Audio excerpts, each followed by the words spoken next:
Gold, trusted gold buyers. మీరు తాకట్టు పెట్టిన బంగారాన్ని విడిపించి ఈ రోజు ఉన్న మార్కెట్ ధరకు కొనబడను. తర్వాత అక్కడ ఎంతకాలం పనిచేశారు స్పెషల్ గెరిలాలో? ఇక స్పెషల్ గెరిలా నాకు ఆ బుల్లెట్ ఎప్పుడైతే తగిలిందో అంటే ఇంకా ఫైనల్గా అప్పుడు నేను ఒక ఆలోచన అంటే రివర్స్ అమ్మ నాయన అనేది గుర్తొచ్చిందా అని మీరు ఫస్ట్ అన్నారు చూడు, అప్పుడు అమ్మ గుర్తొచ్చింది. డబ్బు తగిలితే అమ్మ గుర్తుకొచ్చింది. అప్పుడు అమ్మ గుర్తుకొచ్చింది. అప్పటికి అన్న నల్గొండ డిస్టిక్లో కనగల్ దళ కమాండర్గా చేస్తున్నాడు. ఇక అన్నకు లెటర్ పెట్టిన, నేనైతే ఉండాలని అనిపించట్లేదు, నాకు నేను అమ్మని చూడాలని అనిపిస్తుంది, నేను వెళ్తా అని చెప్పేసి అని. అది అంతే. ఈ బుల్లెట్ తగిలినాక ఒక 2 months తర్వాత బ్యాక్ వచ్చేసిన. బ్యాక్ వచ్చి నేను మళ్ళీ పోయినా దళం దగ్గర. వచ్చి అమ్మ వాళ్ళని అంతా కలిసిన తర్వాత అమ్మ ఏడవడం, ఇబ్బంది పెట్టడం, అరే మీకోసం ఇట్లా నేను అదే పని అంటే, సరే అమ్మ నేనైతే నక్సలైట్లు ఏం పోలే, అన్న పోయిండు, నేను హైదరాబాద్లో పని చేస్తున్నా, నా గురించి ఎవరికి తెలియదు అప్పటి వరకు కూడా, అన్న మాత్రమే తెలుసు. అన్నాక నేను హైదరాబాద్లో పని చేస్తున్నా ఇట్లా అని చెప్పేసి అన్నాక, సరేరా అయితే అయ్యింది, ఇంక ఇప్పుడన్నా వచ్చి ఇంటికాడ ఉండు అంటే, సరే అమ్మ వస్తా, కానీ నాకు ఇంకొక 1 నెల రోజులు టైం ఇవ్వండి, నేను పోయి మాట్లాడేసి వస్తా అని చెప్పేసి మళ్ళీ దళం దగ్గరికి వెళ్ళిన. దళం దగ్గరికి అంటే మళ్ళీ ఏపీటీ తీసుకొని, నాకు ఆల్రెడీ 2 months తర్వాత ఏపీటీ పెట్టుకొని వచ్చిన అనమాట. వచ్చి మళ్ళీ వెళ్ళిన. ఎవరు అశోక్ అన్న దగ్గరికి పంపించిండు. లింగన్ అని ఉండే, తొంటశైలి లింగన్ అంటే, ఆయనకు అచ్చంపేటలో ఒకసారి డిపో వేల్చేటప్పుడు పెట్రోల్ పోసి అంటు పెడితే చేయి కాడికి వెళ్ళిపోయింది అనమాట. అయ్యో. ఆయన మా డీసీఎం అంటే జిల్లా కమిటీ మెంబర్ ఉండే. ఆయన ఉండి, తమ్ముడు మేము చెప్తే వినవు, నువ్వు ఒకసారి అశోక్ అన్నను కలువు, నీకు అశోక్ అన్నకు మంచిగా ఉంటుంది అని చెప్పేసి అని అప్పుడు అశోక్ అన్న దగ్గరికి పంపించాడు. అప్పుడు అశోక్ అన్నను పోయి కలిస్తే ఆయన దగ్గర, ఉండాలి తమ్ముడు, నువ్వు ఇక్కడనే ఉండు, ప్రజలలో మనం పని చేయాలి, మనం బయట పోయి బతకలేము, చాలా కష్టం ఉంటుంది అని చెప్పేసి అనేది మాట్లాడాను. అంటే ఏమన్నా, నాకైతే అమ్మ మీద ప్రేమతోటి బయటికి వెళ్ళినా, అమ్మ దగ్గర కూడా చెప్పొచ్చిన, వస్తామ్మా నేను 1 నెలలోపు వస్తా అని చెప్పొచ్చిన. అంటే ఆయన ఉండు, ఒక 1 నెల రోజులు ఉండు అని ఎంబడి పెట్టుకొని ఉండి, ఇప్పటికైనా ఆలోచన చేయంటే లేదు వెళ్ళాలని అనిపిస్తుంది, నేను వెళ్తా. అన్నకు మళ్ళీ లెటర్ పెట్టినామంటే లెటర్ పెట్టినా, అన్నకు పంపించిన. అన్నకు నా నుంచి అశోక్ అన్న నన్ను బయటికి పంపించాడు ఫైనల్. నా నుంచి బయటకు వచ్చేసి. ఎవరి ద్వారా సరెండర్ అయ్యారు? మా ఊర్లో సహదేవ్ యాదవ్ అని ఒక ఆయన మున్సిపల్ చైర్మన్ ఉండే మహబూబ్ నగర్లో. ఆయనది మా ఊరే సొంతం. అంటే వాళ్ళ అన్న సర్పంచ్ చేస్తుండే.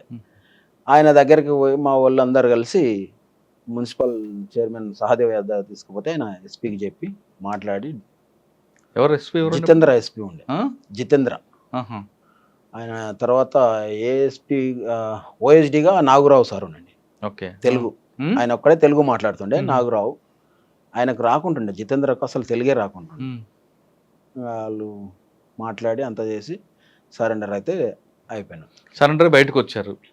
ప్రభుత్వం మీకు ఏదో ఇచ్చింది అప్పుడు ఇవ్వాల్సింది? నాకు ఆటో ఇచ్చింది. ఆటో తీసుకొని బతకాలి అని చెప్పేసి, తర్వాత వ్యవసాయ పొలం ఇస్తామని చెప్పేసి అని చెప్పింది. ఇక మస్తు చెప్పింది కానీ అన్నీ చేయలేరు వాళ్ళు. ఏమి ఇచ్చారు? ఒకటి ఆటో ఒకటి ఇచ్చారు. ఆటో ఒకటి ఇచ్చారు. కానీ మీరు బయటకు వచ్చారు అమ్మ మీద మమకారంతో. అన్నకు కూడా రమ్మని పేపర్ స్టేట్మెంట్ ఇచ్చారు. ఆటో ఇచ్చినప్పుడు వీళ్ళు డిపార్ట్మెంట్ వాళ్ళు ఇట్లా, ఇగో నీకైతే హెల్ప్ చేస్తున్నాం కదా, అన్నకు కూడా మంచిగా చేస్తాం, మరి అన్నను కూడా బయటికి తీసుకురావాలి అని చెప్పేసి అంటే మాట్లాడాల్సి వచ్చింది. సరే, మీ ప్రకటనకి అన్న స్పందించారా? స్పందించిందంటే ఆయన అప్పటికే నా మీద విపరీతమైన కేసులు ఉన్నాయి, నేను ఒక దళ కమాండర్గా చేసిన కదా, నేను వచ్చి సరెండర్ అవ్వడం కరెక్ట్ కాదు, నేనైతే రాను అనే ఆయన ఆలోచనతోటి ఉండినాడు. కానీ మళ్ళీ ఆయనకు ఒక ప్రేమ ఏంటంటే, తమ్ముడు చిన్నోడు కదా, వీనికి ఏం తెలియని వయసులో ఇక్కడ తీసుకొచ్చినాము, వీడు ఏ విధంగా బతుకుతాడు బయట ప్రపంచంలో అని చెప్పేసి అని ఆయన కూడా కొంచెం ఆలోచన చేసి బయటికి రావాల్సి వచ్చింది. ఎప్పుడు వచ్చారు ఆయన? నేను వచ్చిన ఒక 2-3 yearsకి వచ్చిండు బయట. నేను వచ్చేసి మ్యారేజ్ చేసుకున్నా. బయటకు వచ్చిన తర్వాత, మ్యారేజ్ అయిపోయిన తర్వాత ఆయన బయటకు సరెండర్. మీ పెళ్ళికి కూడా రాలేదు ఆయన? రాలేదు. తర్వాత ఆయన పెళ్లికి మేము వెళ్ళినాం. ఆయన బయటకు వచ్చాక పెళ్లి చేసుకున్నారా? ఆయన బయటకు వచ్చిన తర్వాత ఆయనకు పెళ్లి చేసుకున్నాం. మీరు లోపల నుంచి బయటకు వచ్చాక అన్న లోపల ఉండి ఏ కార్యక్రమాలు చేశారు నల్గొండ జిల్లాలో? వాళ్ళకే తెలిసి ఉంటే మనకి. అన్న బయట చాలా కేసెస్ ఉన్నాయి. అప్పటికి 80 కేసులే ఉండే అన్న పైన. ఇక అప్పుడు వినాయక్ ప్రభాకర్ ఆప్టే అని ఒక ఆయన నల్గొండ ఓఎస్డి ఉండే, ఓఎస్డి ఉండే మామ్నార్లో. ఆయన ఒకటే అడుగుతుండే, చెప్పన్నా చెప్పు, అన్నం తీసుకురా, బయటికి తీసుకురా, మేము ఉన్నాము, ఏం కానీ అది ఇది అని చెప్పేసి అంటే. ఆయన ఎస్పీ బాలసుబ్రహ్మణ్యం ఉండే ఎస్పీ అప్పుడు. వాళ్ళిద్దరు బాగా ఇబ్బంది పెట్టి నన్ను తీసుకురా అంటే అన్న అనుకోకుండా ఒకసారి హైదరాబాద్లో మా రిలేటివ్ దగ్గర ఒక ఫోన్ కాల్ లింక్ పెట్టుకొని బయటకు వచ్చేసి ఆయన బెంగళూరులో పోయి ఉన్నాడు. ఉమ్. ఆ ఫోన్ కాల్ వల్ల మన వాళ్ళు కలవడం వల్ల ఫోన్ కాల్లో నేను బెంగళూరు వెళ్ళాల్సి వచ్చింది. అప్పుడు మీరు నేను ఉమ్. అమ్మని తీసుకొని బెంగళూరు పోయి మాట్లాడి అంతా చేసి, సరే ఇప్పుడు మనకి ఇన్ని కేసెస్ ఉన్నాయి, ఇప్పుడు నేను వచ్చి సరెండర్ అయ్యేది ఏంది, అవసరం లేదు, మనకు ఇబ్బందులు చాలా అయితే తిరగలేము, నీవే ఎన్నో ఇబ్బందులు పడి తిరుగుతున్నావు కదా అని అంటే సరేలే అని చెప్పి ఆ విషయాన్ని అనుకోకుండా మాట్లాడి ఎస్పీ దగ్గర మాట్లాడితే మేము కేసులే లేకుండా సరెండర్ చేస్తాము అనే లెవెల్లో మాట్లాడి ఆయన్నే ఈ వినాయక ప్రభాకర్ రాప్టే బాగా క్లోజ్ అయిపోయింది నా దగ్గర. వాళ్ళు ఆ నుంచి కిషన్ సార్ ఉంటాడు, కిషన్ సార్ కూడా ఉండే కొత్తకోటలో. అవును. ఆ సార్ వీళ్ళంతా ప్రోత్సాహంతో సార్ బాగా హెల్ప్ చేసిండు మాకు. కిషన్ సారు, తర్వాత వినాయక్ ప్రభాకర్ రాప్టే సారు కొంచెం. ఆ నుంచి పోయి ఇక నన్ను బెంగళూరుకు పోయినాం. వీళ్ళు పోలీసు వాళ్ళు వచ్చారు నా ఎమ్మడి. బెంగళూరులో అన్న ఏడ ఉంటాడో ఆడికి పోయి మాట్లాడి తీసుకొని వచ్చేసినాం. ఏం కాదు, సరెండర్ చేస్తామని తీసుకొచ్చారు. ఆ. అదే మాట ఇచ్చారు. అదే మాట నిలబడ్డారు పోలీసులు. నిలబడ్డారు. ఎస్పీ బాలసుబ్రహ్మణ్యం, వినాయక ప్రభాకర్ రాప్టే వీళ్ళు ఇద్దరు కలిసి మాట ఇచ్చి వీళ్ళని పంపిస్తే తీసుకొచ్చి సరెండర్ చేశారు. సరెండర్ అయిన తర్వాత ఆయన ఫస్ట్ నుంచి కూడా కొంచెం స్కూల్ పెట్టాలనే ఆలోచన, స్టడీలో బాగుంటుండే కాబట్టి అదే ఆలోచనతోటి స్కూల్ పెట్టేశాడు. అని మీరు బయటకు వచ్చారు అమ్మ మీద మమకారంతో. అవును.